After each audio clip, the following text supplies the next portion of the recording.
जय जगन्नाथ। आपण मानकु सादर प्रणाम। बंधुगण, आज मु आपण मानकु ओडिया ग्रामर पार्ट 11 जहाँकि ओडिया व्याकरण भाग 11 आपण मानकु भेटी देवाकू जाउछि। एहा समस्त प्रतियोगिता परीक्षा पाई उपयोगी। एहा छड़ा class 10th CBSE and BSE board exam पाई गुरुत्वपूर्ण। ताहा छड़ा NVS KVS Adarsh Vidyalaya PGT TGT परीक्षा पाई यह मध्य एकांत आवश्यक। ओडिया पीजी एंट्रेंस पाई मध्य एथिरु क्वेश्चन आसुची। तेणु बंधुगण, आपण जदि मो चैनल टी को सब्सक्राइब करि नांती तबे दया करी सब्सक्राइब करि नियंतु। एहा छड़ा एएसओ आरआई एसआई एसएससी ओ ट्रिपल एससी इत्यादि परीक्षा पाई यह आवश्यक। तेणु आउ आमे काल विलंब न करी ओडिया ग्रामर पार्ट 11 को आरंभ करिबा। प्रथम क्वेश्चन को जीवा पूर्वरु आमे आजिर अनुचिंता संपर्क रे आलोचना करिबा।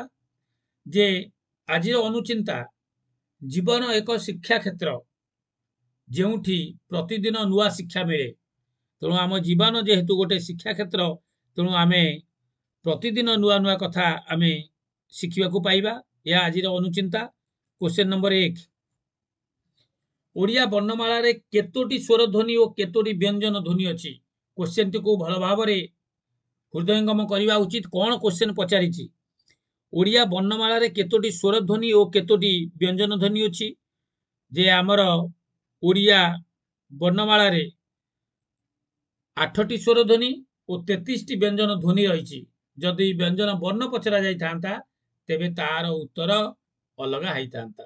39 11 50 हेई थांता, किंतु ई ध्वनि स्वर ध्वनि व्यंजन ध्वनि पचरा अछि। तेणु व्यंजन ध्वनि संख्या 33, स्वर ध्वनि संख्या होछि 8। क्वेश्चन नंबर 2, केउ स्वर वर्णर सांकेतिक रूप नाही?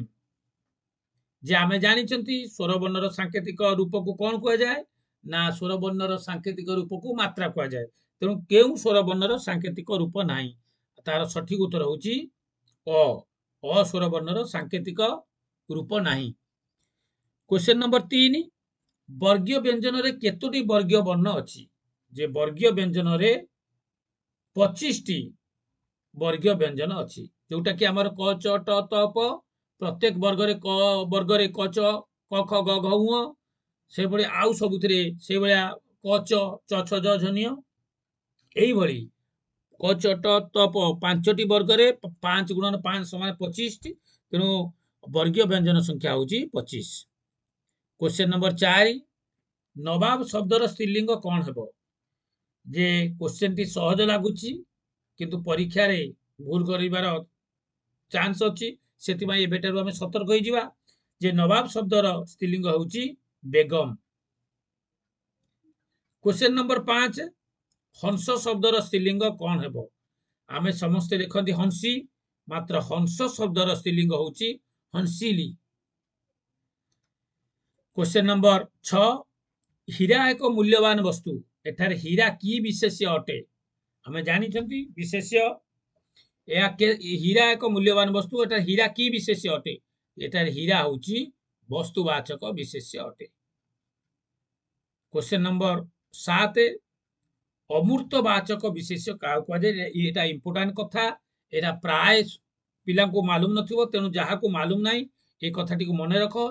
या तमरो कॉम्पिटिटिव परीक्षा पे एकांत उपयोगी एवं जानिबा बद्य उचित जे ओडिया भाषा को ओडिया व्याकरण को हम भलो भाबरे शिखिबा दरकार, जानिबा दरकार।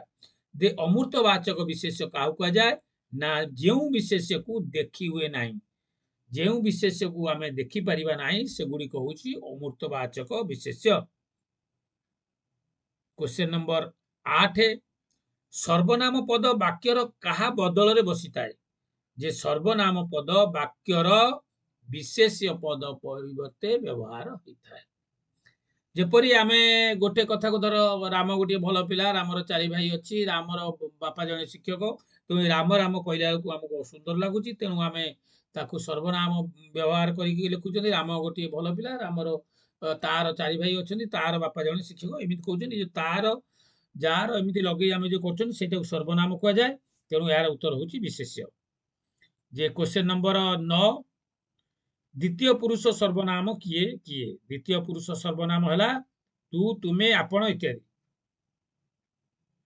क्वेश्चन नंबर 10 जे आमर ओडिया साहित्य रे प्रेमिक कवि किए आम समस्ते जानी विभिन्न कवि को विभिन्न उपाधि मिली तेणु ओडिया साहित्य प्रेमिक कवि भाव में क्या गणना करा जाए जे ओडिया साहित्यर प्रेमिक कवि भाव में डॉक्टर मायाधर मानसिंह को गणना करा जाए तेणु प्रेमिक कवि हेले मायाधर मानसिंह क्वेश्चन नंबर 11 ओडिया साहित्य छंद कवि किए जे ओडिया साहित्य छंद कवि होउचंती राधामोहन गणनायक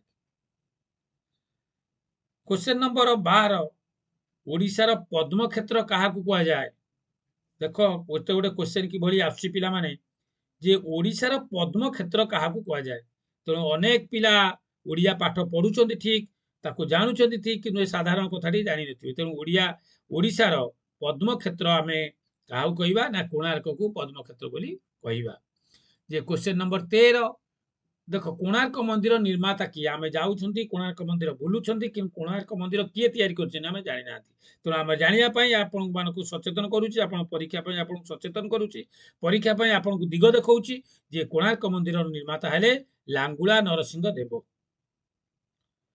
क्वेश्चन नंबर 14 शिव शब्दर स्त्रीलिंग कौन है जे शिव शब्दर स्त्रीलिंग हूँ शिवानी क्वेश्चन नंबर 15 जनक शब्दर स्त्रीलिंग कौन जे जनक शब्दर स्त्रीलिंग हूँ जननी बंधुगण आपण मैंने जदि मो चैनल टी सब्सक्राइब करना तेज दयाकोरी सब्सक्राइब लाइक कमेंट और शेयर करने को भूलु ना आपण बंधुवर्ग को यह शेयर करूँ जहाद्वारा मोर श्रम सार्थक हो मोर विश्वास तेणु क्वेश्चन नंबर 16 क्रियार मूल रूप को कौन कह जाए जे क्रियार मूल रूप को आम धातु बोली कहती क्वेश्चन नंबर 17 से हसी करी कथबार्ता हेले वाक्यटी शुणु से हसी करी कथबार्ता हेले एठारे असमापिका क्रियापद किए से हसी करी कथबार्ता हेले एठारे असमापिका पदटी हूँ किए ना हसी करी